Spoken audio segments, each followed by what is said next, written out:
এবার পহেলা বৈশাখের প্রস্তুতি অন্যান্য বারের মতনই।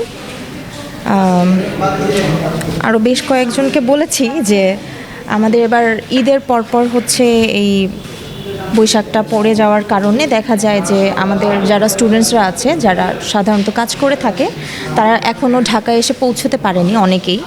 সেজন্য এতদিন হচ্ছে কি আমাদের মানে লোক সংখ্যা একটু কম ছিল।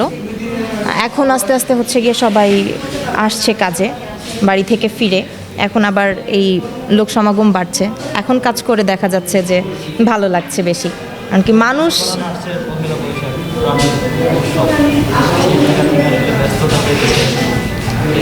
হ্যাঁ, ব্যস্ততা তো বেড়েছে, কিন্তু এই ব্যস্ততাটা না আসলে ব্যস্ততা মনে হয় না, কারণ কি এই বৈশাখটার জন্য সারা বছর মানে আমাদের স্টুডেন্টরা আমরা সবাই অপেক্ষা করি।